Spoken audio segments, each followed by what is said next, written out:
Hello, it's me, Vicky again. Hola, soy yo, Vicky, otra vez. ¿Cómo estáis todos? Espero que todo vaya bien para cada uno. Okay, what we're going to do in today's video? Well, we're going to look at 10 verbs that you can't do without in Spanish. So 10 important verbs. Now, I know from my students and from when I learned Spanish, sometimes it's difficult to remember everything, so if you sometimes it's better to just concentrate on maybe 10 verbs and learn them well in the different tenses. And obviously you do need to learn other verbs as you go along, but maybe in the beginning, if you find it difficult, it's too much information with all the verbs, just spotlight some of the more, because there are some verbs that are just used so much.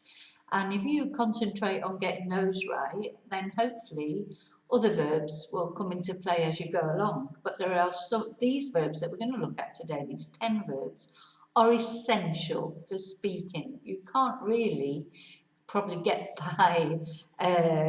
through a conversation, or even a small conversation, without using, if not one of these, probably quite a lot of them.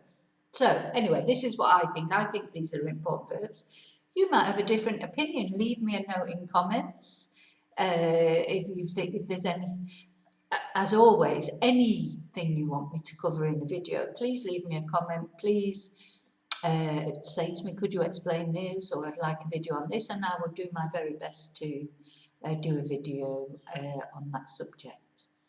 Now, this is not in any of the Break the Language Barrier books, but I want to remind you about the Break the Language Barrier books if you want to learn Spanish at home with explanations in English and answers in the back, and YouTube videos to back up the pronunciation, etc.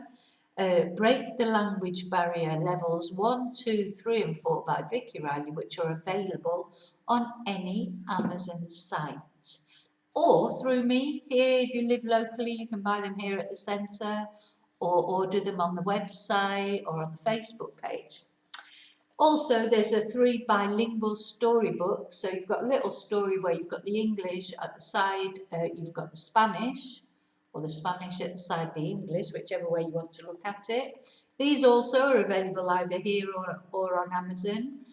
Rocky the Rebel, Rocky el Rebelde, Duque el Rey Peter el Tonto se van de vacaciones, or La Gran Aventura de la Princesa Tia, or Princess Tia's Great Adventure.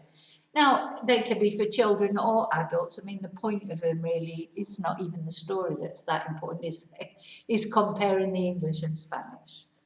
Okay, so what I'm going to do is go through these 10 verbs that I've selected, and we're going to look at examples of them in not every tense, but most of the important tenses that we need to use in our day-to-day life. Okay, so the first one, I wonder if you can guess which one it is. It's that, really popular verb, ser. Ser is one of the verbs to be. Now, you know there are 2 verbs to be in Spanish. I'm going to cover the other one in this video as well. I'm not going into the difference between ser and estar in this video. This video is not for that. But there are plenty of videos on my channel that explain the difference between ser and estar.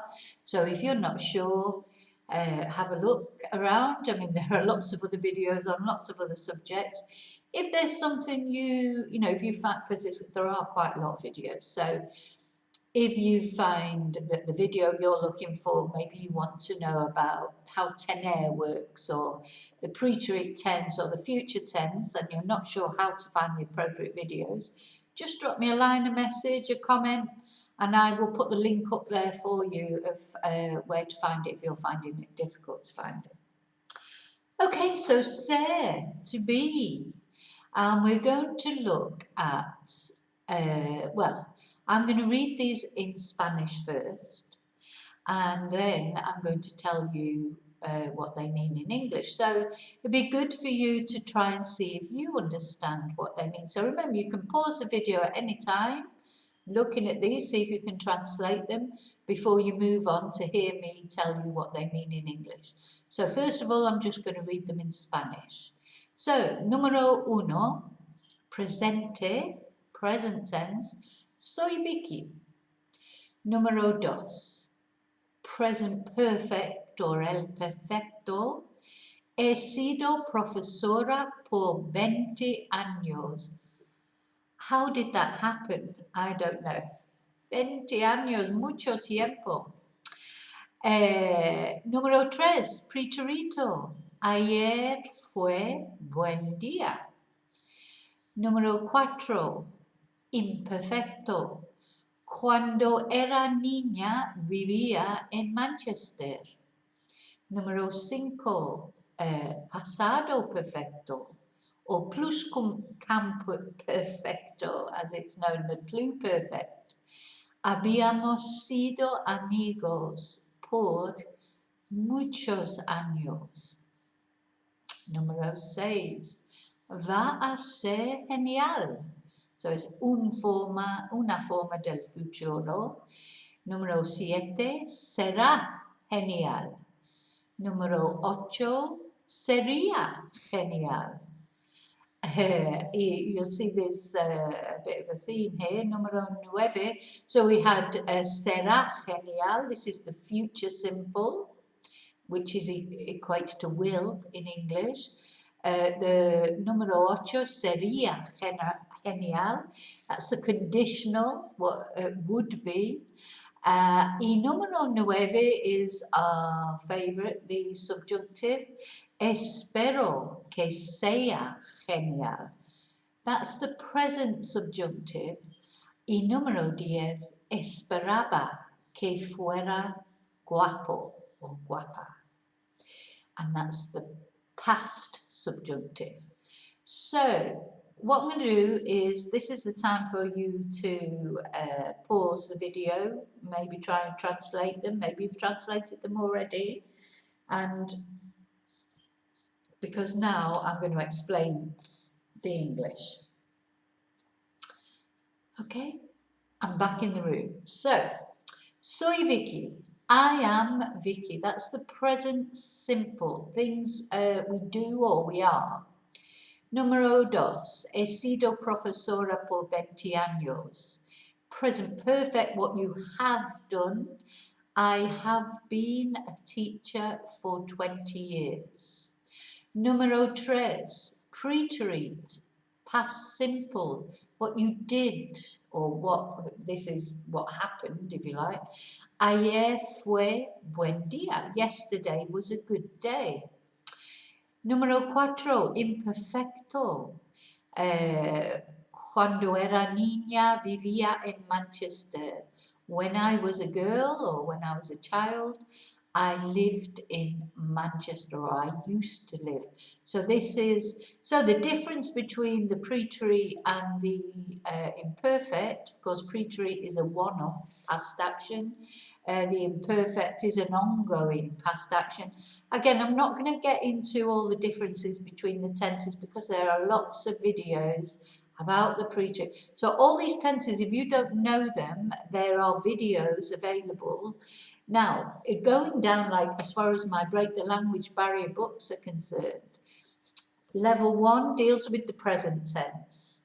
Level 2 deals with the past tenses. So from number 2 to number 5, those tenses are all dealt with in level 2. So level 3 deals with future tenses, pronouns, imperatives. So for number 6 and 7 and 8, the conditional you will find in level 3. Now, number 6, I haven't done number 5 yet. So, número 5, habíamos sido amigos por muchos años. So that is had been. So whereas the present perfect is have been, or what you have done, the pluscuamperfecto number 5 is what you had done. So we had been friends for many years. So again, that's in level 2. Level 2 has all the past tenses in it, and a few other things as well, but it concentrates on past tenses, reflexive verbs, and of course consolidation of what you learned in level 1.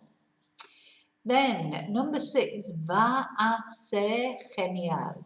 Now, va a ser is it is going to be great.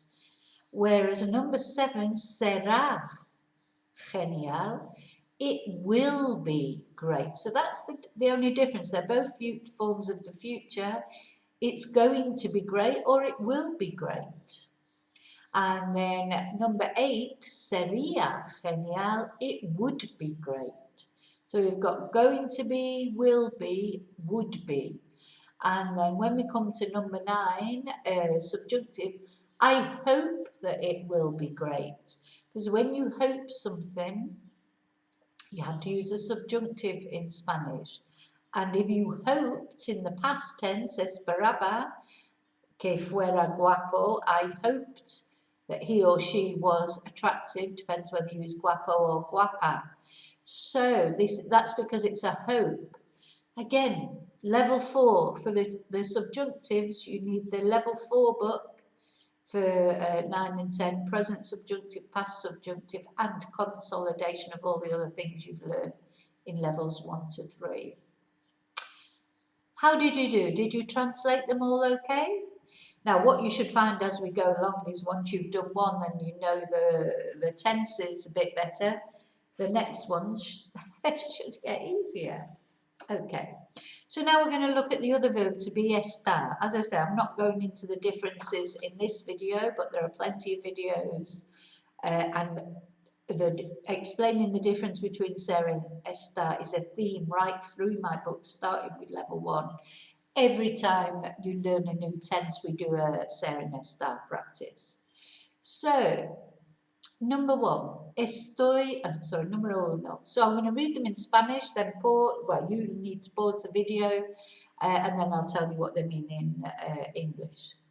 Estoy en España. Número 2. He estado cansado o cansada esta semana. Número 3. Ayer estuve en casa. Número 4. Cada domingo estaba en la playa.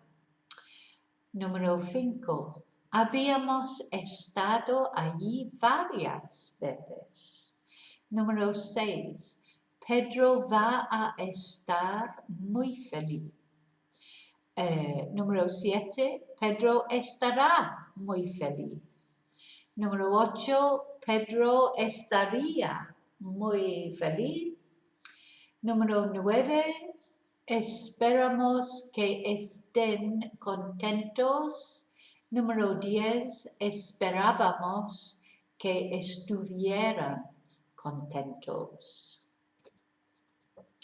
Sorry, I was covering up my mouth, which is probably not helpful when it comes to pronunciation. Okay, yeah, so now's the time to pause it, see if you can translate the sentences, and then, because now I'm going to tell you what they mean. So, number 1, estoy en España. I am in Spain, present tense. Número 2, he estado cansado o cansada, for me, a woman, esta semana. I have been tired this week. Número 3, ayer estuve en casa. Pre-tree, yesterday I was at home. Número 4, cada domingo estaba en la playa. Every Sunday I was on the beach. I was saying in the beach because it sounds like saying that in Spanish. Número 5. Habíamos estado allí varias veces. Pluperfect. We had been there various times. Número 6. Pedro va a estar muy feliz. Pedro is going to be very happy. Número 7. Pedro estará muy feliz. Pedro will be very happy. Número 8. Pedro estaría muy feliz. Pedro would be very happy. And then number 9, esperamos que estén contentos. We hope that they will be happy. So this is subjunctive because it's a hope. Número 10, esperábamos que estuvieran contentos. We hoped that they would be happy. Okay, so it's past subjunctive. Again, it's a hope, so it's subjunctive. So notice again, to really explain the subjunctive, you really need to see the videos that are about the subjunctive, or look in the level 4 book to see it explained properly. But just notice that the subjunctive we use for hopes and desires, amongst many other things. And in English, we would use the future there, wouldn't we? I hope that he will be happy, or I hoped that they would be happy. So we use the would. You can't relate it in English because we don't use the subjunctive in those cases. Okay, so there you go. That's ser, estar. Now we're going to look at another very useful but normally irregular verb, ir. Ir is the verb to go. It's that funny little verb, very irregular in most tenses. So let's have a look. I'll read them first in Spanish. So say in procedure, I'll read them in Spanish. Then you need to pause the video if you want to try and translate them. And then I'll explain to you what they are in English. Número 1. Voy a la playa. Número 2.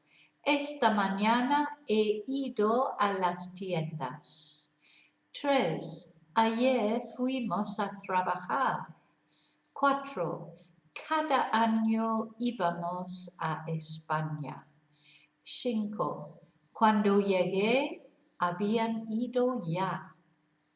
6. Carmen va a ir mañana. 7. Carmen irá mañana. 8. Carmen iría mañana. Vale, número 9. Es posible que vayamos. 10. Era posible que fuéramos. Okay, time to pause. I'm going to go through them in English now. So, number 1. Voy a la playa. I go to the beach. Present tense. 2. Esta mañana he ido a las tiendas. This morning I have been to the shop. So notice we don't use in English, I have gone to the shops. We use been, even though really that's the past participle of be. So just a little note there. Number 3. Ayer fuimos a trabajar. Yesterday we went to work. 4. Cada año íbamos a España. Every year we used to go to Spain. 5. Cuando llegué, habían ido ya. When I arrived, they had already gone. Número 6. Carmen va a ir mañana. Carmen is going to go tomorrow. 7. Carmen irá mañana. Carmen will go tomorrow. Número 8. Carmen iría mañana. Carmen would go tomorrow. So we've got going to go, will go, would go. The different tenses just change that meaning like that. Y número 9, subjuntivo, es posible que vayamos. So anything that's possible, doubt, we use a subjunctive in Spanish. It's possible that we will go. Número 10, era posible que fuéramos. It was possible that we would go. Now, for those of you who know how to make the subjunctive, you'll see this F verb, as I call it, because the subjunctive is constructed on the basis, the past subjunctive is constructed on the basis of the preterite form. Anyway, as I said, that's explained in a different video. If you want the link, please let me know in comments and I can send you the link if you can't find it. You should be able to find them by just sort of in my channel, in the search button, putting up preterite, and all the videos that are on the preterite should come up, or subjunctive, all the video. So, but if you have problems doing that, just let me know. Okay, so ir, yeah, very useful verb. So we've done ser, estar, ir. Now we're going to look at a nice regular verb. We like our regular verbs, don't we? Hablar. So hablar, most of you probably know that, even beginners. They soon get to know the verb hablar, which is to speak. I don't know if that'd be better. Trouble is, when you're doing it in the camera, you're never sure which way you're supposed to be holding things. Okay. So, número uno, hablo español. Número dos, he hablado mucho. I've missed the O off there. This is a lie, actually, because I haven't spoken any Spanish today because it's quite early in the morning. So, he hablado mucho español hoy. I always make at least one mistake. I mean, I wouldn't be human, would I, if I didn't? And it should make you feel better, because even after all these years, I still make mistakes. He hablado mucho español hoy. Número 3. Ayer hablé español. Número 4. Hablaban español con Pedro. Número 5. ¿Habías hablado con Pedro antes de salir? Y número 6. Vamos a hablar español mañana. Número 7. Iremos a hablar. Iremos a hablar. Yeah. What have I put that for? Iremos a hablar. No. Hablaremos. Hope you can see that okay. But it should be, I think I had a little brain freeze there. Hablaremos español mañana. I do know when I was writing these out, I did sort of, because after writing them out over and over again, as I'm sure you know, I did start to get a bit word blind. So, hablaremos español mañana. And then número 8, hablaríamos español mañana.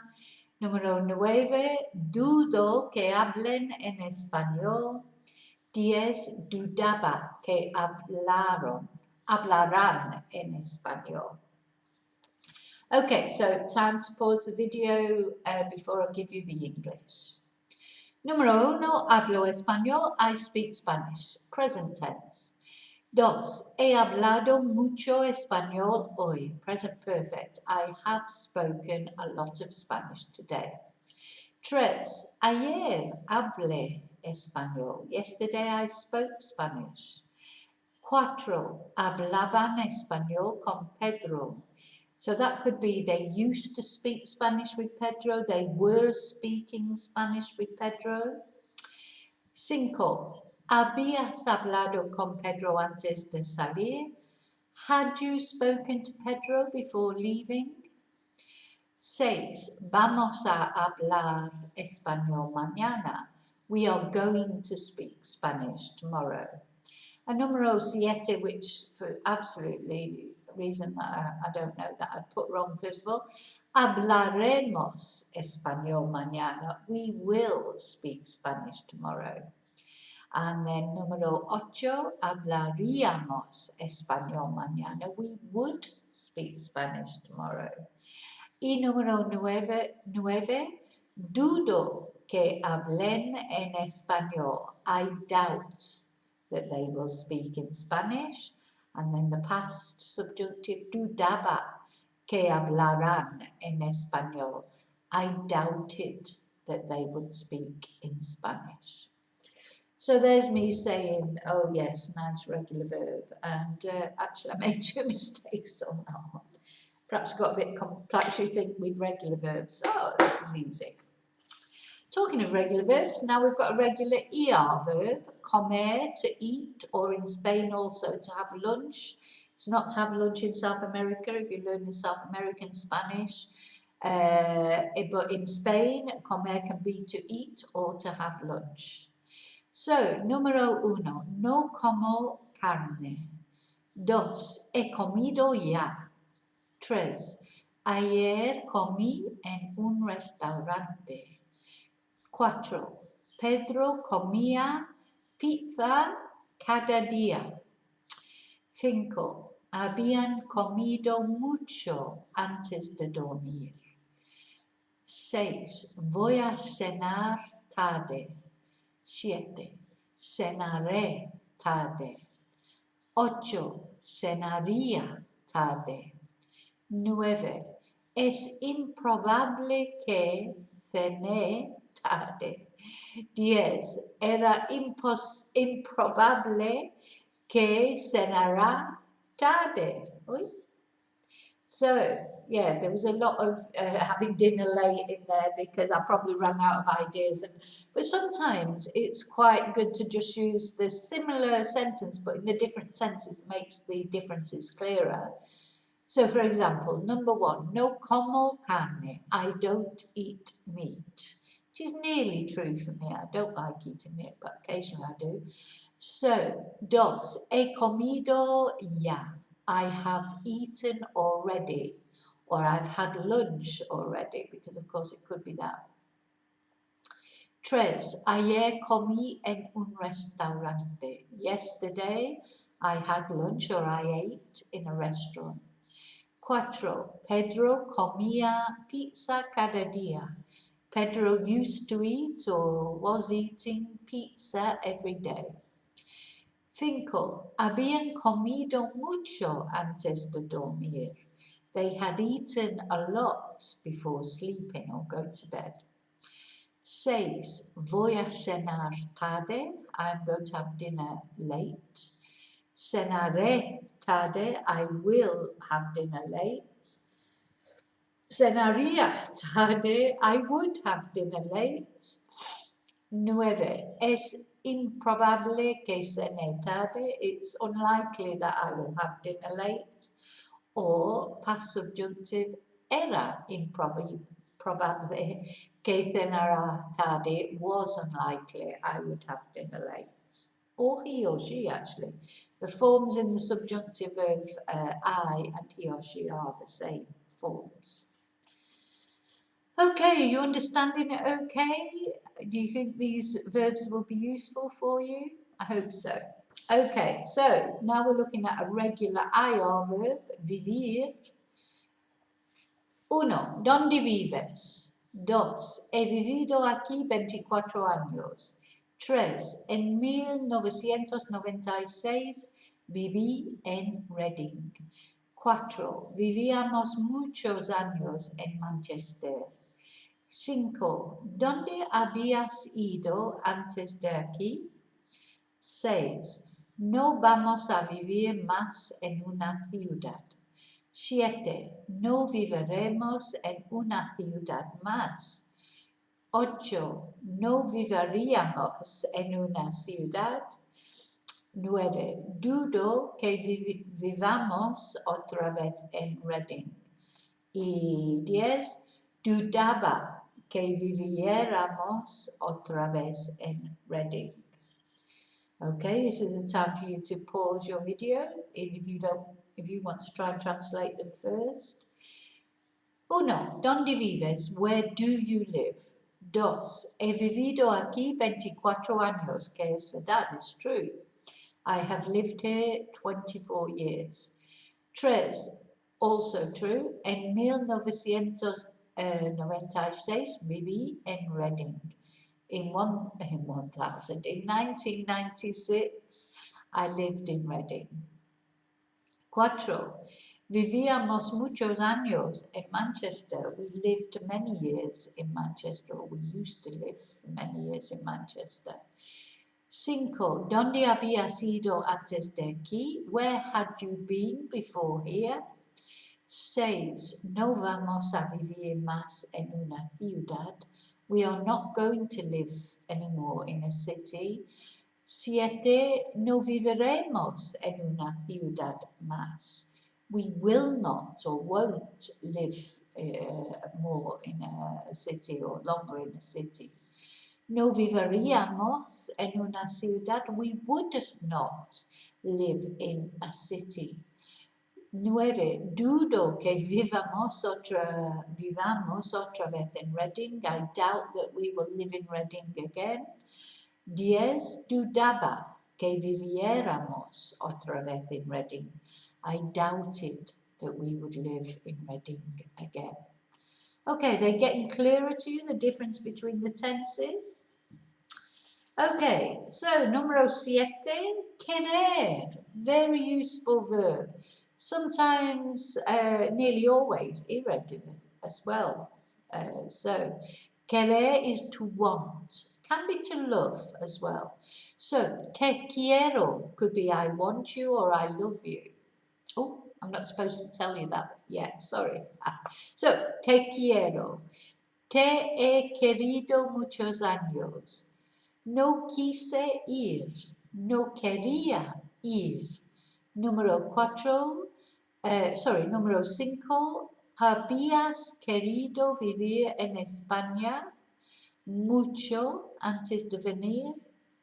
6. No voy a querer pan. 7. No querré pan.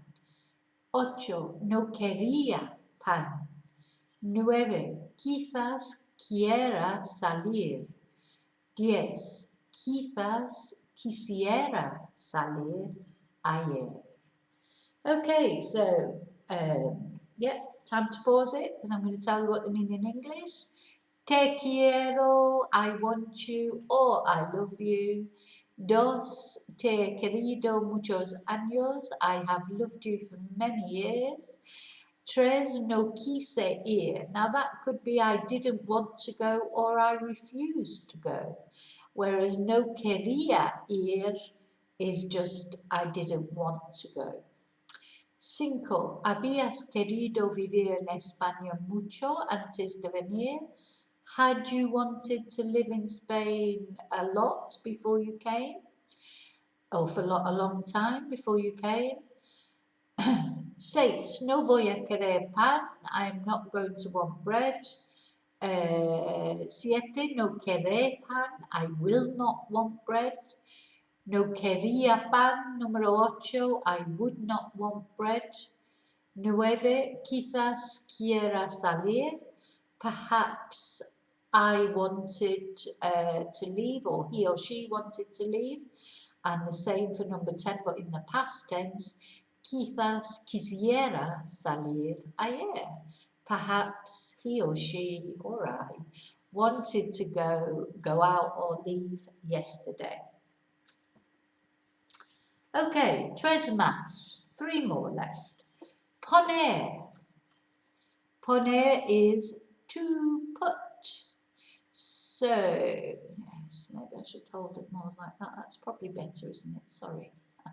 So, poner to put. Número 1. Pongo mis llaves en la puerta. 2. He puesto mis llaves en la puerta.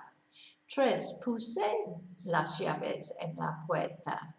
4. Siempre me ponía guantes en invierno. 5. ¿Dónde habías puesto el móvil? 6. Vamos a poner las cosas en la mesa. 7. Pondremos las cosas en la mesa. 8. Pondríamos las cosas en la mesa. 9. Quizás pongamos las cosas en la mesa. 10. Ayer quizás pusiéramos las cosas en la mesa. Okay, so again, time to freeze it if you like, if you want to try and translate sentences before I tell you the English.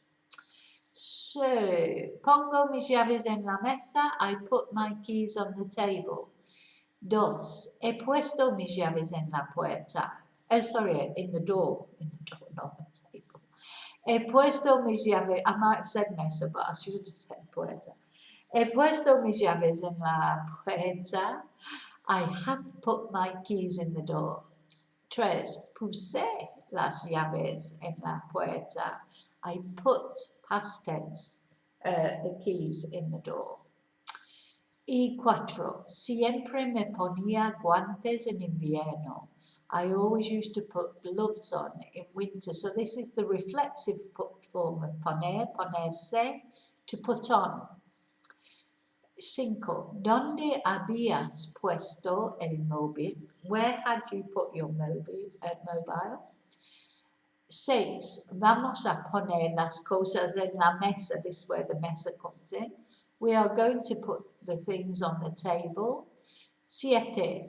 Pondremos las cosas en la mesa. We will put the things on the table. 8. Pondríamos las cosas en la mesa. We would put the things on the table. 9. Quizás pongamos las cosas en la mesa. Perhaps we will put the things on the table. Y 10. Past subjunctive. Ayer quizá. It can be quizá or quizás. Pusiéramos las cosas en la mesa. So yesterday, perhaps we put the things on the table. Oof. Dos más. So I can see I may make some, because I can feel I'm getting a little bit tired. It's talking, you wouldn't think talking could be so difficult sometimes. Okay, so poder. Let's see that. That's better, isn't it? Poder. Poder is to be able or to can. So, número 1, no pueden ir. 2, no han podido ir. 3, no pudieron ir. 4, nunca podían ir. 5, yo había podido abrir la puerta. 6. Van a poder hacerlo. 7. Podrán hacerlo. 8. Podríamos hacerlo. 9. Traedme los papeles cuando podáis. 10. Esperaban que pudieron hacerlo. Okay, time to freeze the video if you want to translate those before I tell you what they mean. 1. No pueden ir. They can't go.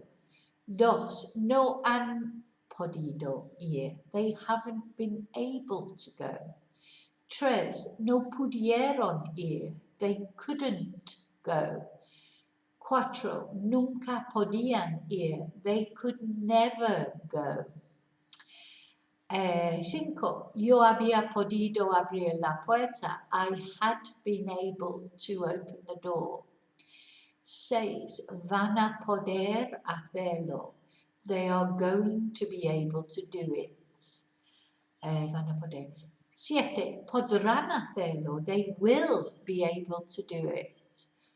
8. Podríamos hacerlo. We would be able to do it. 9. Traedme los papeles cuando podáis. Bring me the papers when you can. 10. Esperaban que pudieran hacerlo. They were hoping or they hoped that they could do it. Respiro. Okay, uno más. So, un verbo muy importante también. El verbo tener, to have. So, tengo un hijo, número 1. 2. Nunca han tenido un perro. 3. Ayer tuvo problemas. 4. Nunca tenían coche. 5. ¿Habías tenido coche antes? 6. Vas a tener suerte. 7. Tendrás suerte. 8. Tendrías suerte. 9. Espero que tengan que ir. I thought I was thinking, what's that? Que ir. That's 2 words. Que ir. Espero que tengan que ir. Número 10. Esperaba que tuvieran que ir. Okay, time to freeze it. If you want to translate them, you should hopefully be getting hang of the tenses by now. If you're still with me, thank you for watching to the end. Okay, so, tengo un hijo, I have a child or a son. Dos, nunca han tenido un perro. They have never had a dog. Tres, ayer tuvo problemas. Yesterday he or she had problems. Cuatro, nunca tenían coche. They never had a car. Cinco, ¿habías tenido coche antes? Had you had a car before? Seis, vas a tener suerte. You're going to be lucky. Siete, tendrás suerte. You will be lucky. Ocho, tendrías suerte. You would be lucky. Vale, número 9, subjuntivo en presente. Espero que tengan que ir. I hope that they have to go. So tener que is how we say have to. I hope that they have to go. Y número 10, esperaba que tuvieran que ir. I was hoping or I hoped that they would have to go. Vale. Okay, so you've got plenty to practice there. I hope you will practice it. I hope you found it useful. If you've enjoyed the video or at least found it useful, please give me the thumbs up. Thank you to everyone who has done that and also everyone who's subscribed. I've got quite a lot of subscribers now. I'm coming up to 1,500, 1,500 subscriptores, which is great. I'm really so happy with that. I haven't been doing as many videos as I normally do lately. There's been a lot of things going on, as you probably know if you have been watching my videos. But I'm back sorted out again now, and I had a little operation on my eye. I've got my second COVID injection next week, so I'll be all inoculated. So yeah, I'm going to try and get back into doing videos on a more regular basis. Anything you'd like me to do a video on, please let me know. So yeah, thumbs up please if you don't mind. Subscribe if you're not already subscribed and you don't mind. These are completely free ways you can help me out with my channel. And que tu Dios vaya contigo. May your God go with you. And I will see you very soon in the next video. So te veo muy pronto en el próximo video. Gracias. Hasta luego.